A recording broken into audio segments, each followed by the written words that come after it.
नमस्कार. मी डॉक्टर उल्का नीलावती नारायण शंकर. ज्या काही सध्या घटना घडल्या मुलींबाबत महिलांबाबत त्याने मन खूप विषण्ण झालं, खूप वाईट वाटला, चीड आली, संताप आला, कोशातही गेला, घराबाहेरच पडायला नको, सगळ्या भावनांचा कोलाज अनुभवला या काही दिवसात. त्यातून जे काही लिखाण लिहिलं ते आज मी तुमच्यासोबत शेअर करते आहे. शतकानुशतक कसं माझंच चुकत गेलं, शतकानुशतक कसं माझंच चुकत गेलं. उन्हून मऊ भात रांधताना धुराळ रडताना जळतं लाकूड अन्यायाविरुद्ध फेकायचं असतं, हेच कसं मी विसरून गेले. शतकानुशतक कसं माझंच चुकत गेलं. मातृत्वाचा मखर सजला, देवीपणाचा जागर झाला, सक्षमतेचा पाझर फुटला.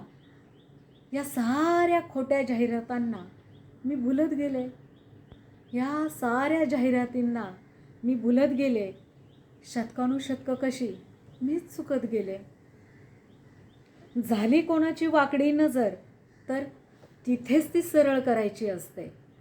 झाली कोणाची वाकडी नजर तर तिथेच ती सरळ करायची असते. केला कोणी अमंगळ स्पर्श तर तिथेच कानाखाली लावायची असते. हेच का मी विसरत गेले. खरंच शतकानुशतक मीच का चुकत गेले. उगाच ठेवला विश्वास काका मामा दादा या साऱ्या नात्यांवर. देहाचा स्कॅनर करणाऱ्या घाणेरड्या या फसव्या नात्यांवर. यांच्या अश्लील चाळ्यांना चव्हाट्यावर आणण्याचे मीच का विसरत गेले. खरंच शतकानुशतक मीच चुकत गेले. तुलाच बरं बाई हे अनुभव आले, मला नाही आले. तुलाच बरं बाई हे अनुभव आले, मला नाही आले. कितीदा माझ्या सख्यांच्या दुःखांना मीच पोरके केले. खरंच शतकानुशतक मीच चुकत गेले. अरे मुला, अरे माझ्या पोटच्या गोळा, अरे दादुल्या, आजूबाजूच्या पोरीबाळींना तुझ्या ताईसारखंच जप रे. त्यांनाही जीव असतो रे, हे मनातून उमजले. असं सांगायचं पोटच्याच पोराला कसं मी विसरून गेले. खरंच शतकानुशतक मीच चुकत गेले. उगाच भाबडा विश्वास ठेवला साऱ्या भाकड कथांवर आणि व्रतांवर. भेटणारा हिंस्र जनावर आहे आणि हे जंगलराज आहे, हे मनावर बिंबवायला का मी विसरले. शतकानुशतक खरंच मीच का चुकत गेले. मानवाचा वंश पुढं जावा म्हणून झिजले, मातृत्वाच्या पाहण्याने तृप्त झाले. अख्खं आयुष्य देऊन असे का मी जन्माला घातले. असे म्हणजे बाईच्या अंगाला स्कॅनिंग करणारे, घाणेरडं बोलणारे, स्त्रीवर अत्याचार करणारे. मानवाचा वंश पुढं जावा म्हणून झिजले, मातृत्वाच्या पाहण्याने तृप्त झाले. अख्खं आयुष्य देऊन असे का मी जन्माला घातले. खरंच शतकानुशतके मीच चुकत गेले. राणी माशीसारखं का नाही निर्माण केलं राज्य. माझ्या मधाच्या पोळ्यापुरतं. आलाच कोणी तर विषारी डंख का नाही मारला मी सावधपणानं. खरंच शतकानुशतक माझंच चुकत गेलं. ही सगळी परिस्थिती पाहून असं वाटले की स्त्री भोळे भाबडेपणाने विश्वास ठेवते, साऱ्या नात्यांना कवेत घ्यायचा प्रयत्न करते आणि तिथंच तिचा घात होतो. तो सावधपणा पुन्हा बाळगावाच लागेल, खूप स्तरांवर बाळगावा लागेल. आणि जरी शतकानुशतक चुकत गेलं, की मी थोडी सार्कॅस्टिक टोनमध्ये लिहिलं आहे हे सगळं.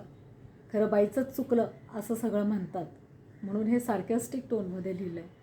कोणाकोणाचं चुकलं आहे हे प्रत्येकाने विचार करायचा. पण मला असं वाटतं आहे की लैंगिक शिक्षणाची गरज ही कुमारवयापासून दिलंच पाहिजे की ह्या ज्या उर्मी असतात त्या कशा हाताळायच्या हे शिकवलं गेलं पाहिजे. आनंद नाडकर्णी यांच्या मदतीने पुण्याच्या महानगरपालिकेत असा एक उपक्रम, जिज्ञासा नावाचा उपक्रम मी महाविद्यालयात असताना आम्ही घेतला होता. त्यात हा लैंगिक शिक्षण हा टॉपिक मुलामुलींना आम्ही स्वतः जाऊन शिकवला होता. तर हे दोन्ही जेंडरला, सगळ्याच जेंडरला सांगणं गरजेचं आहे. आणि मुलींना तर विशेषतः सावधानतेचा इशारा देतानाच त्यांना स्वसंरक्षणाचे कंपल्सरी शाळा आणि महाविद्यालयात क्लासेस घेतलेच गेले पाहिजेत. संस्थात्मक पातळीवर सुरक्षितता हा निकषही महत्त्वाचा मानून काही जबाबदाऱ्या नागरिक म्हणून, पालक म्हणून आपल्यावरही घ्याव्या लागतील. बरंच आहे असं करण्यासारखं. हा शतकानुशतकं चुकलेला जो प्रवाह आहे हा मलाच दुरुस्त करावा लागेल. सारंच चुकतंय म्हणून उसासे टाकणं, हतबल होणं, रडणं, चिडणं, कोशात जाणं सोपं आहे. अवघड काय असतं? जिथं चुकतंय तिथंच पाय रोवून उभं राहणं, चुका कशा दुरुस्त करायच्या हे विचार करून कृतीत आणणं आणि नेहमीच आशावादी राहणं, कारण सत्याचा नेहमी विजय होतो. आता फक्त एक असा प्रश्न पडतो की असे जेव्हा इन्सिडन्स घडतात तेव्हा या मेंटल ट्रॉमाबद्दल बोललं जातं आहे का? हा मेंटल ट्रॉमा कसा हँडल करायचा? ज्यांच्याबद्दल हे घडलेलं जात आहे त्यांचा तो मेंटल ट्रॉमा कसा आपण हँडल करायचा, तो हील कसा करायचा याबाबत विचार व्हायला हवं. आणि या आपल्या लहानग्या सगळ्या मुलामुलींचं निरागस विश्व कसं जगता येईल याचाही समाज म्हणून आपण सगळ्यांनीच विचार केला पाहिजे. मुळात अशा घटनाच घडू नये म्हणून स्वतः आपल्या वैयक्तिक पातळीवर, आपल्या घरापासून, आपल्या अवतीभोवतीच्या परिसरापासून आपल्याला काय करता येईल हा आपल्या पातळीपुरता आपण विचार करूयात. आपली फरशी आपण जर स्वच्छ ठेवली तर हळूहळू हे विश्वाचं सगळंच अंगण खूप स्वच्छ होईल. साऱ्यांनाच बळ मिळो आणि आपण एकमेकांना मिळून हे बळ एकमेकांना देऊयात. आणि या सगळ्यांना आपण जे काही घडतं आहे ते बदलायचा प्रयत्न करूया. बदल नक्की घडेल हा विश्वास बाळगून मी आपल्या सगळ्यांची रजा घेते. धन्यवाद.